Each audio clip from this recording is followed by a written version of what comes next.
Assalamualaikum warahmatullahi wabarakatuh. Perkenalkan, nama saya Muhammad Dimas Peri, NPM 214111141 dari kelas manajemen 21 gabungan. Pada video ini saya akan menjelaskan tentang hakikat manusia. Apa itu hakikat manusia? Hakikat manusia merujuk pada karakteristik dan potensi yang dimiliki oleh manusia sebagai makhluk yang memiliki jiwa dan raga. Rohani dan jasmaninya saling terhubung dan melengkapi satu sama lain. Manusia dapat mengembangkan individualitasnya di dalam pergaulan sosial dan memiliki potensi terbatas yang terwujud dalam ketidakserasian, keselarasan, dan keharmonisan. Pengembangan potensi manusia. Sifat hakikat manusia dapat dibagi menjadi dua aspek, yaitu pertama, bersifat filosofis.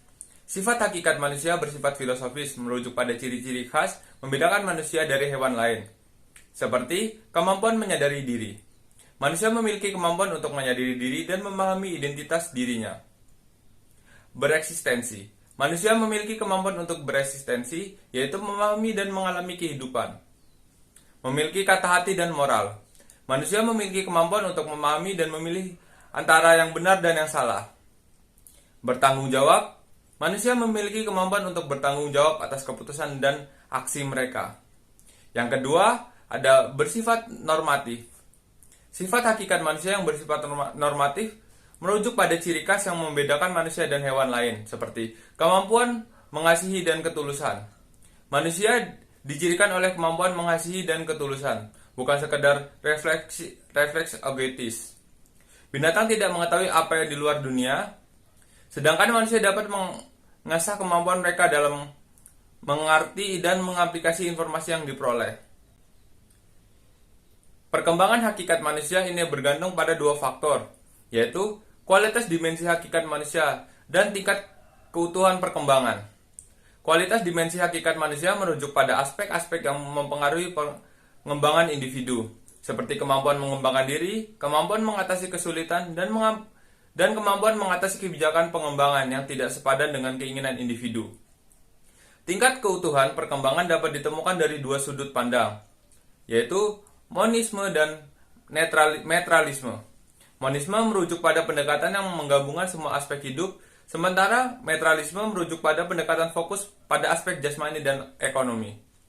Manusia dapat mengembangkan hakikatnya dengan mengembangkan individualitasnya di dalam pergaulan sosial, mempelajari dirinya sendiri, dan mengintervensi terhadap bentuk-bentuk hidup. Pendidikan memiliki peran penting dalam pengembangan hakikat manusia, seperti membangun kemampuan kritis, memahami konsep-konsep filosofis, dan mengembangkan kemampuan komunikasi.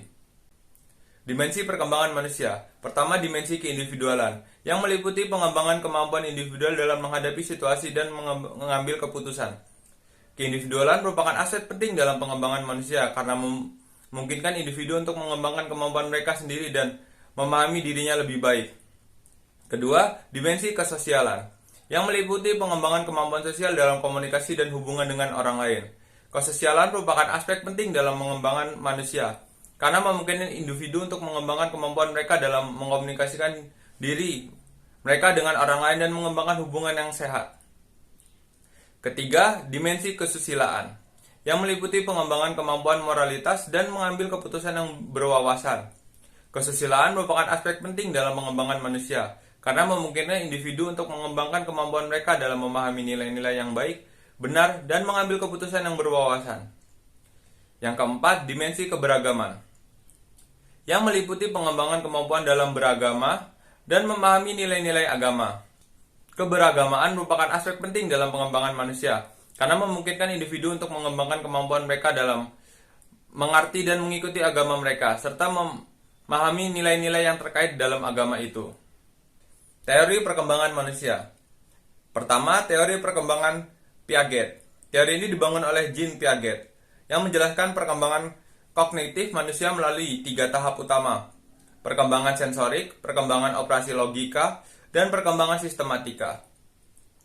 Teori perkembangan Erikson. Teori ini dibangun oleh Erikson, yang menjelaskan perkembangan pemahaman diri manusia melalui 8 tahap utama, mulai dari perkembangan sikap kepercayaan pada usia 0 sampai 12 bulan, hingga perkembangan integrasi dan ego ideal pada usia 65 tahun ke atas. Yang ketiga, teori perkembangan Freud.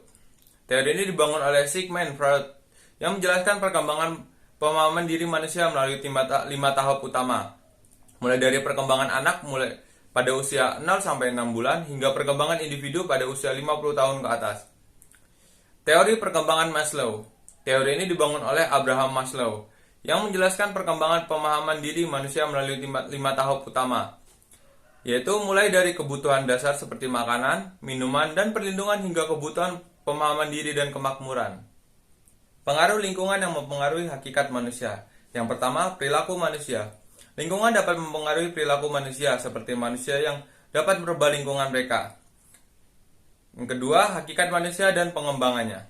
Lingkungan merupakan faktor dominan mengikuti hubungan individu, dan hubungan ini diatur oleh hukum-hukum belajar seperti adanya teori conditioning atau teori. Yang ketiga, tingkat keutuhan perkembangan dimensi hakikat manusia. Tingkat keutuhan perkembangan dimensi hakikat manusia ditentukan oleh 2 faktor, yaitu kualitas dimensi hakikat manusia itu sendiri secara potensial dan tingkat keutuhan pengembangannya. Jadi, kesimpulan dari materi yang telah saya sampaikan, bahwa hakikat manusia mencakup aspek filosofis dan normatif yang membedakannya dari hewan lain, termasuk kemampuan menyadari diri, moralitas, dan tanggung jawab. Perkembangan hakikat manusia dipengaruhi oleh kualitas dimensi hakikat manusia serta tingkat keutuhan perkembangan yang dapat dipandang dari sudut pandang monisme dan materialisme. Pendidikan memiliki peran penting dalam mengembangkan hakikat manusia. Sementara lingkungan juga mempengaruhi perilaku manusia dan pengembangannya. Teori-teori perkembangan manusia seperti Piaget, Erikson, Freud, dan Maslow juga memberikan pandangan tentang proses perkembangan manusia dari berbagai tahap kehidupan.